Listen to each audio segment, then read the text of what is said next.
Welcome to this episode of the Erasing Shame podcast. DJ Chuang here, your co-host, and I am joined with Dr. Brian Licuanan. Correct. How are you doing today? I'm doing okay, DJ. How are you? I'm doing well. Thank you so much for joining me on a casual conversation, and we're going to start with our leading question that starts most of our episodes. So what comes to mind when you hear the word shame? Well, the first thing that comes to mind is how shame is a major barrier of people not reaching out and asking for help. Right? Mm-hmm. Shame to me is this harboring a sense of humiliation, right? Mm-hmm. A high degree of distress caused by maybe some type of behavior someone engaged in, but it's feeling this level of humiliation. And that's shame, along with other things like fear and guilt.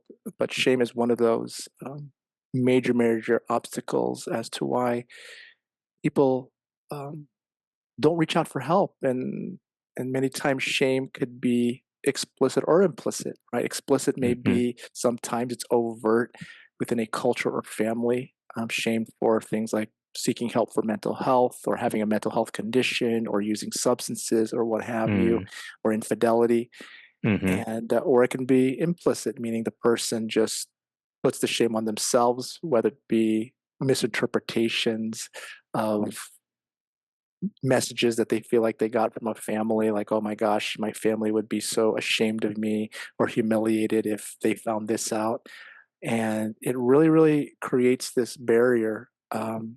But the great thing is both of those can be worked on in terms of shame that's explicit, where you work with families and helping them understand those actions and messages, the impact they have, and cause them to look at some self-reflection, but also the person that's more implicit, that they are creating the shame within themselves, to work through that as well, through things like developing self-esteem, self-worth, and sort of reframing a lot of these irrational beliefs that they have, to where they create this shameful persona about themselves. So that's the first thing that comes to mind. That's why I paused at first, because man, that's one of the biggest things that prevent people from getting help. And like I said, most of them, if I was to say, a lot of the shame is self-induced, and meaning that they just create that for themselves and forecast what people may think, or and sometimes many people don't think the way they think. They make these assumptions. So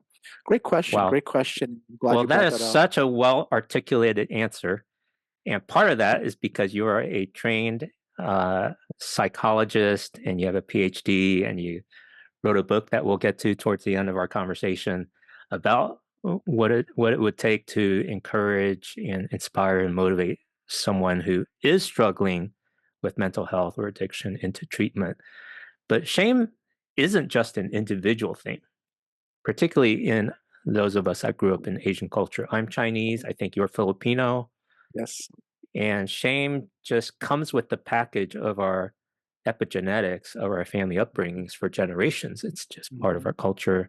Someone wrote a journal article and studied in the Chinese language, there's 113 terms related to shame. Oh, wow. So we are very steeped in tea as well as shame as a culture and as a family system. And I'd imagine you understand family systems as much as you do individual dynamics. So a lot of our emotional landscape actually comes from the parenting we receive. And then it just gets built up on in our individual lives. As shame has affected us individually and in our family of origin, how does that affect our mental, emotional, and physical health, or personal growth? Well, shame, like I mentioned too earlier, it creates this moat of people wanting to get help. It's and they find themselves by themselves alone, right? Things, I believe, what we call the disease, right? The disease to me is there's, by the way, there's no really unified definition of disease in the healthcare medical arena. And so it could be a condition with symptoms.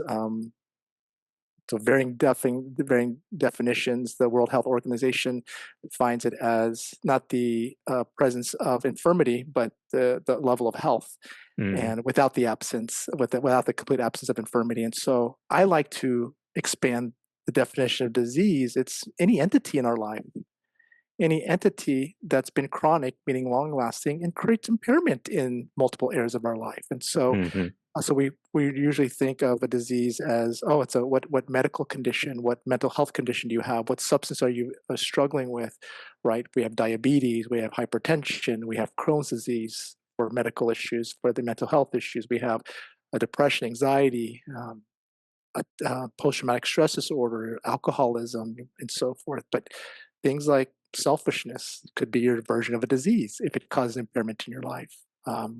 Pride, envy can be one of those, which alludes to the seven deadly sins. mm, Racism, if that causes a problem, right? Lack of education could be that. And so we all have our version of a disease or diseases, and therefore we're all in some form of recovery. mm, Meaning recovery is this intentional plan for better outcomes. But where shame really comes into play, it can affect you on a more internal level. Depression, right? If you harbor a great deal of shame, that could really exacerbate your depression, low self worth, less mhm, motivation to do things. Anxiety, if you have a lot of shame, you can create a social anxiety where you feel very tense and nervous in social situations. So that's on the more mental health and social level. Physically, mhm, if you're shamed, you may not engage in behaviors mhm, where you can work on that physical self, maybe low self worth, so you don't mind your physical self. You eat because you're so shamed. You eat unhealthy because there's a direct correlation between shame and low self worth. mhm, Is so you're not caring for yourself, and so it could, and even on a spiritual level, right? If you feel very mhm, shamed for maybe behaviors you've done, or people have explicitly shamed you, that could deter you from engaging in a spiritual sense of yourself. And spiritual meaning that it could mean a higher power, but it could just mean a deeper purpose and meaning. If you have mhm, harbor a great deal of shame, that greatly limits your desire to want to find purpose in life, or at least feel like you are worthy of finding a purpose or meaning in life. And so shame mhm. is very can be very toxic and very pervasive in every aspect of life, when it Mhm, goes untreated or mhm. unacknowledged, or it continues to perpetuate. So definitely a Yeah, powerful word. yeah. So shame is a huge barrier, um, um, almost an oppression, a brick wall, Great Wall of Mhm. China, if you will. And and for those of our audience that are watching the video, because we have both listeners who just listen to the audio on podcast, and then those that watch on YouTube, uh, they can see that you're a well-built guy. So, what has They can. fueled? I think it's pretty obvious. You're pretty well built. You work out. What has motivated you to overcome your own experience in shame and to move towards a healthy person, physically as well as emotionally and mentally? Well, thank you, by the way, for that.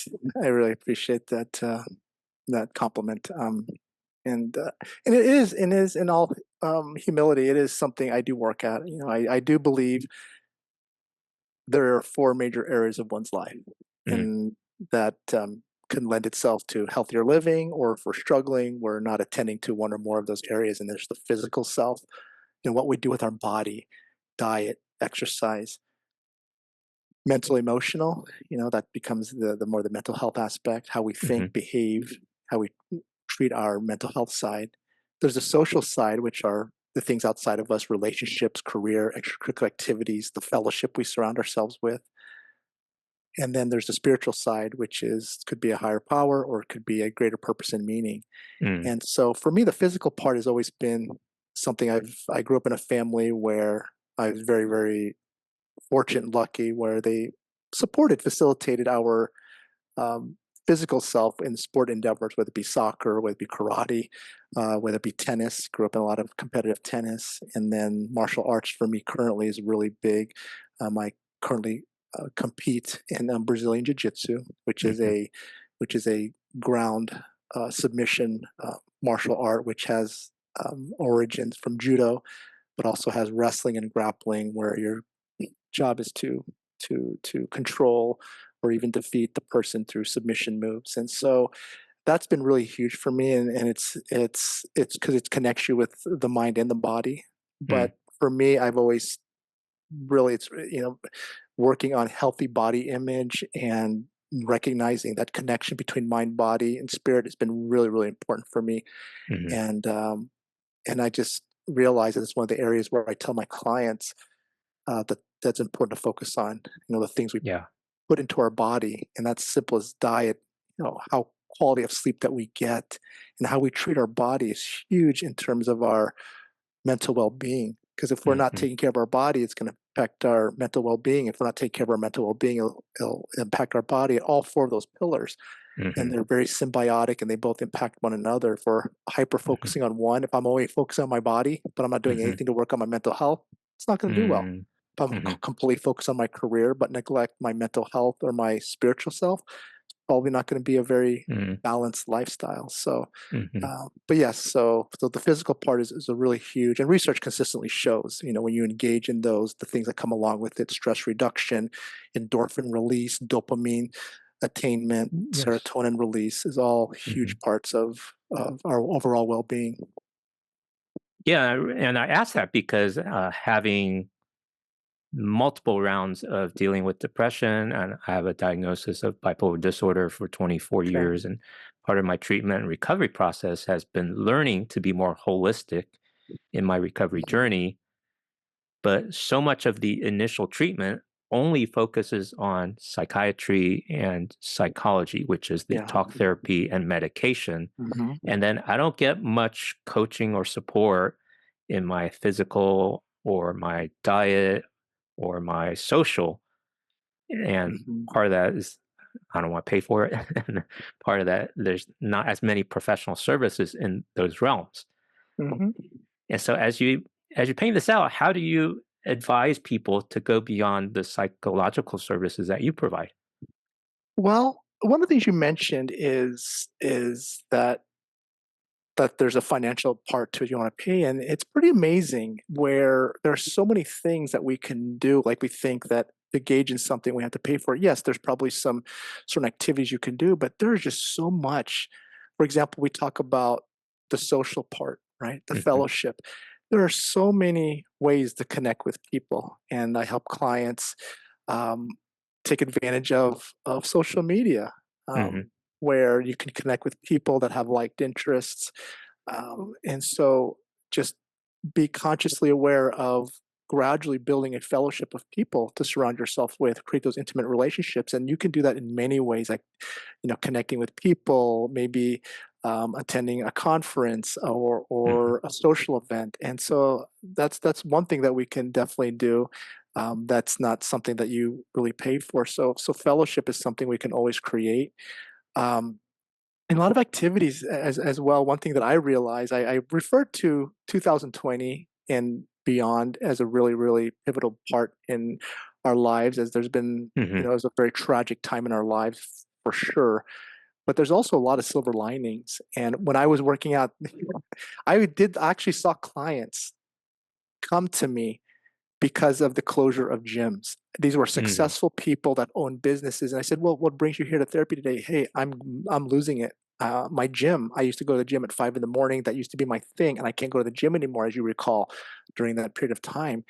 And it just really highlighted the importance of connecting with people, our physical body and our mental part of our aspect that we just routinely take for granted. We just go to the gym, work Mhm. out, sweat, come back, eat, and go Mhm. on with our day. But we really realize how important that was for us. And so, what I realized too is there's so much on social media that you can work out. I saw workouts where people Mhm. were going to kids' parks and doing chin ups on monkey bars, a lot of body exercises, different variations of push-ups. It was really, really big for me to add a lot of variety to my workout, that you can do so much with simple bands.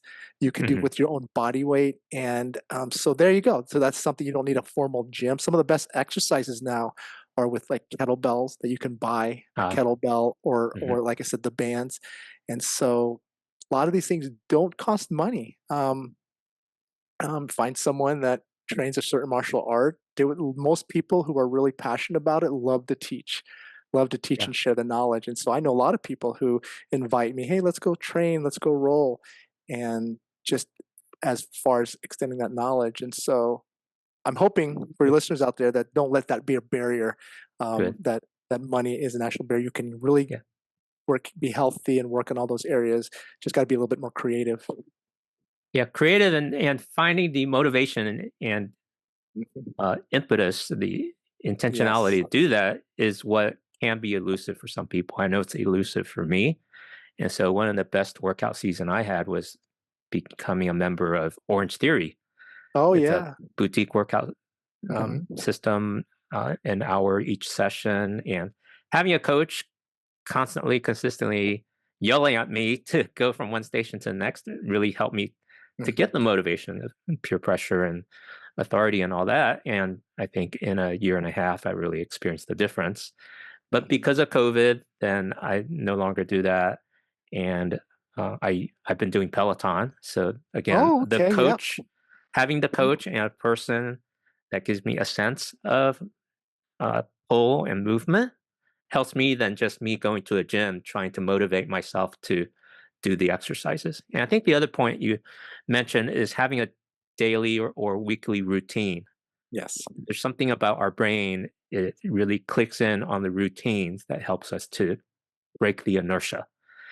Because when someone's struggling with mental health, it's even hard to just get out of bed. Mhm. Mhm. Well, you mentioned 2 of the 3 major elements that I see people who thrive in the recovery process, and remember, recovery is not just for mental health or substance Hmm. use issue or medical issue, it's just this plan in place for healthier living and structure, and is this organization to your day. Routine is this personalized, habitual behaviors you engage in, and then the accountability. You talk about all of those. So you talk about structure, where like that person, people that came to see me, is that 5 in the morning going to the gym was their structure, and then they go to their work. Mm-hmm. And when you took that away from them, it really disrupted structure. Routine are the personal things that we do. Some people will meditate in the morning. Some people will exercise, go for a jog, go out for some tea with people. So it's this Hmm. individualized routine. And then accountability is that's another critical element, is that we all need some form of accountability to help push us and to motivate us as well. And that's where, again, the pandemic really highlighted, because taking away the gyms, the getting togethers, the restaurants really took away those structure, routine, and accountabilities in place. And so you highlight very, very 3 huge elements in any recovery process that's very, very critical. If you wake up typically not knowing what you want to do, have a blank Hmm. calendar, people will really struggle, is because boredom will sit in, and that's not Hmm. also a healthy condition or a symptom to have as Hmm. well. And so, but yeah, so hopefully you get back into it and find that coach. And also, people, like I said, there's people out there that need that level of accountability in the work that I do. Hmm. A lot of situations like you are in, like, hey, gosh, I stopped paying for my membership and I don't want to go back. There are a lot of people like that out there who say, hey, I'm Hmm. looking for someone to work out with, to hold me accountable. So keep an eye out for that as well. Good thoughts. Thanks for being clear on the key and the solution towards Yeah. recovery. Now, you recently wrote a book just last month in the month of May, How to Get Your Resisting Loved One into Treatment, a step-to-step plan for mental health and or addiction crisis. Excellent title. It's a common experience that I have. I know people among my uh, extended family Mhm. and people in my community that are resistant to getting treatment. Now, we already skipped ahead in terms of the recovery process, but there are people that are living with quote unquote obvious problems in their Mhm. life, but they refuse to get treatment, perhaps because of shame, perhaps because of many others. So, how does your book and how do you address getting past that? Yeah. Well, that is the big question that Hmm. plagued me for quite a long time, and it was the most reoccurring struggles on an individual and family level. Okay, Hmm. so for the past almost 15 years, I also facilitate a support group Hmm. through an organization, which is the National Alliance of Mental Illness, and these Good. were a lot of these family members um, were coming because they have a loved one, whether it be a spouse, a child, a grandchild, or a friend or sibling, Hmm. who struggled with a mental health condition, whether it be Hmm. depression, anxiety, traumas in their life that they have never dealt with, or a substance use disorder.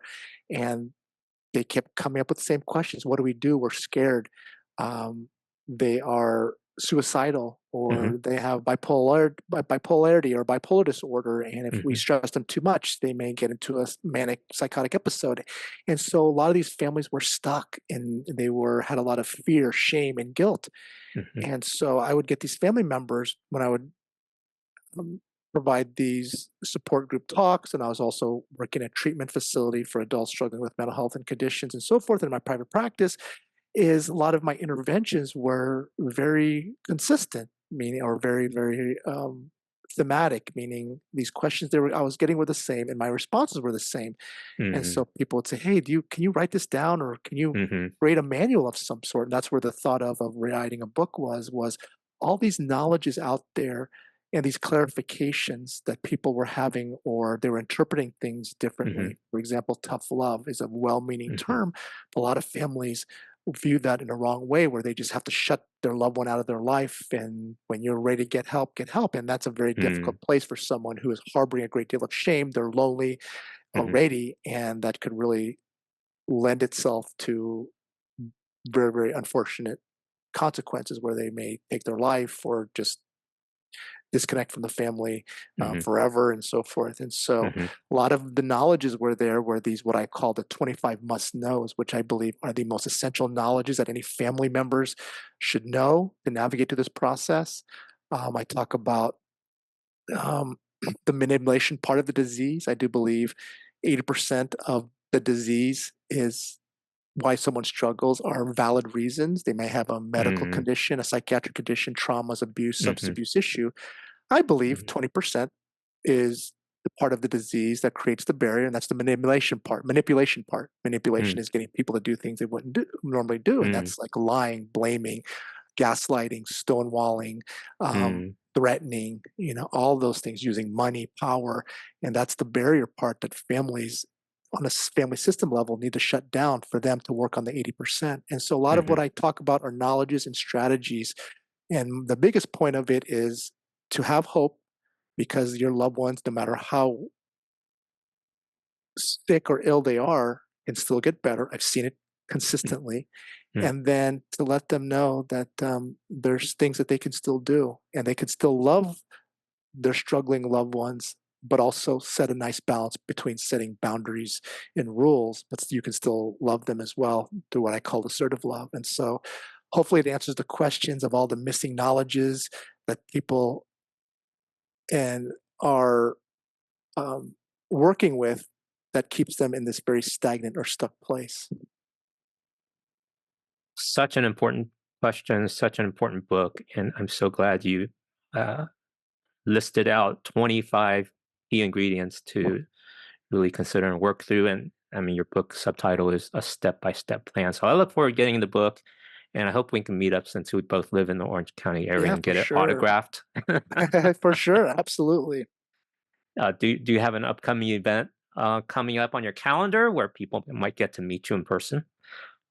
I actually do. I have right now through Barnes and Nobles. I have two book signings through Barnes and Nobles. One of them is going to be in Huntington Beach, and the other one's going to be the Grove in Beverly Hills. I have not um, advertised it yet per se, but the one in June is going to be in Huntington Beach, and that's going to be on Saturday, June 22nd. And I think it's going to be Perfect. like 11 o'clock. And so I'm gonna put that on my website or my Instagram to promote that. I have several starting September. I'm really starting a very ad campaign for my book, and so I'll be getting back on TV appearances and other podcasts Mhm.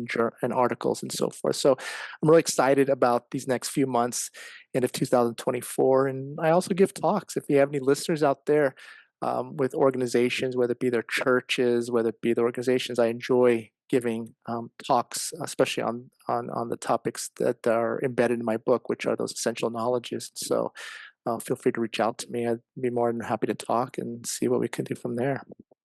Excellent. Very good. Because this episode's releasing on June 10th, so that gives ample time for those of us that are within the Orange County area to see in person, get their book signed, and have this handy manual because um, this is such a hard question. And people that have loved ones that are refusing treatment have been wrestling with this for years.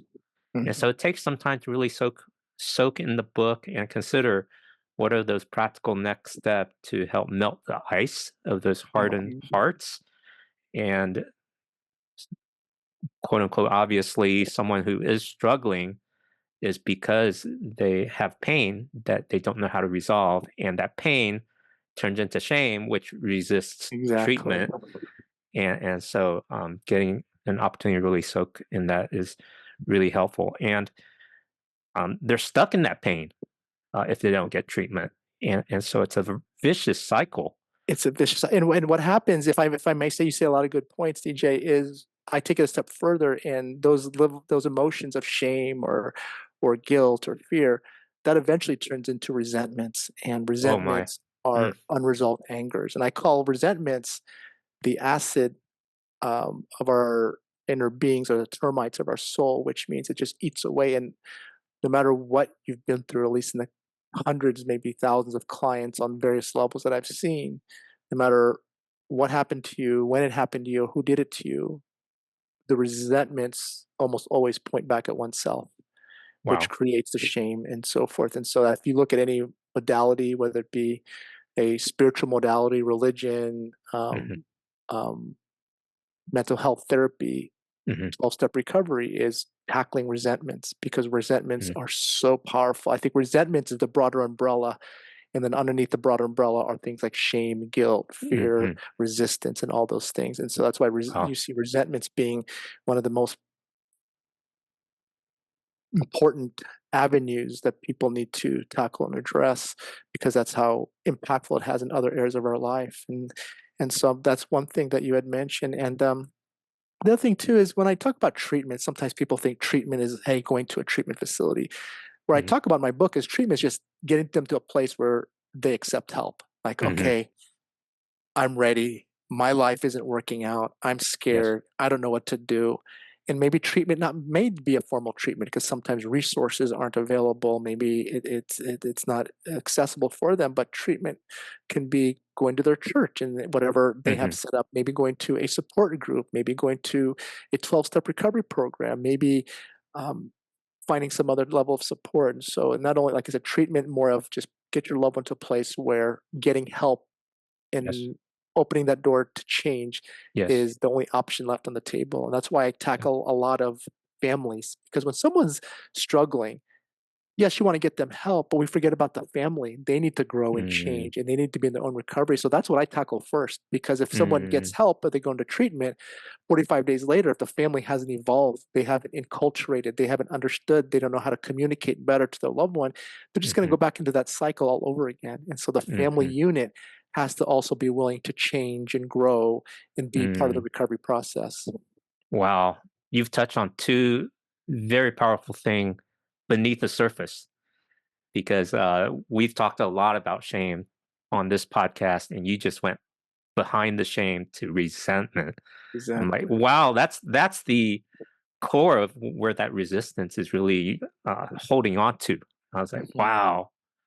And then the family system, particularly those of us that are Asian American, our identity is not just in ourselves; it's the whole context of our relationships in the um, community that we're a part of that shapes our decisions and what we decide to make. And there may be families that are resisting the treatment when the person is Mhm. open to getting help, but the Mhm. family's holding them back. And so having everyone engaged is so important. And I know when I come across people with challenges, and I host a support group online No, through good for you. something called Mental Health Grace Alliance, and I literally just read the workbook, 16 Mhm, weeks, and people feel cared and supported over Zoom. mhm. It's amazing how group therapy is another uh, mode of treatment and support to help people that are struggling in life, and we all have different kinds of struggles. And one of the first steps towards healing is admitting we need help and Oh, receiving that, yeah. admitting we have a problem. And that's, I guess, there's a reason they make that the first step in Alcoholics Anonymous or AA. That you got to admit you have a problem. And it's okay to get help. And you bring up a big point, DJ, too, that I'd like to address, and I do talk about that, is sometimes another knowledge that people have, or a misknowledge that people have, is they think that the person that's struggling needs to be completely open and wanting help. It's like, my bags are packed, I'm ready to change. But Mm, actually, research shows that people who are forced on some level to degree to get help or treatment can be in many ways just as successful as someone who is motivated, because there's this window of struggle that people change, whether it be detoxing from a substance, whether it be working through traumas, that they all of a sudden have a change of perspective. I get people who come to actual formal treatment who have suicidal tendencies, even homicidal mhm. tendencies, where they want to kill their family literally, or they're psychotic in terms of hallucinations, delusions. And after they stabilize and, when necessary, have medications or eating and sleeping and finally talking about things and connecting with people, all of a sudden that changes. That disease part is starting to wane, and all of a sudden they have Mm, loving relationships, they don't want to hurt anybody, they have a desire to live and not kill themselves. And so that's one thing that people want to realize, and that's what I mean by that, is when you force someone into some level of treatment, there's that window of opportunity for them to have these aha moments where they get help and better, and these insights. And so, yes, there has to be some level of desire for them to say, okay, I need a little change in my life, or this way isn't working.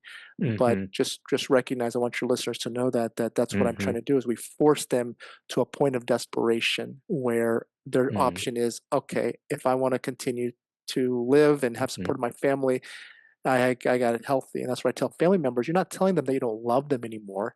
You're just telling them, we're not going to support this unhealthy lifestyle any longer. And they have the choice and option to make that decision. Well framed, very persuasive. To me, anyways, I hope that would be persuasive to those who are listening and have a loved one that's resisting treatment. And by treatment, we don't need just mean just professional treatment, but open to getting help so that we Mhm. can live a better life and become the Yes. best version of ourselves. Thank you for writing this book. Go ahead and mention your website and what are the best ways for people to connect with you. Of course, we'll add link in the show notes at Okay. erasingshame.com. Yeah, well, my website is, and I'll spell it out, it's no space, no dots, but it's drbrianlicuanan.com, and it's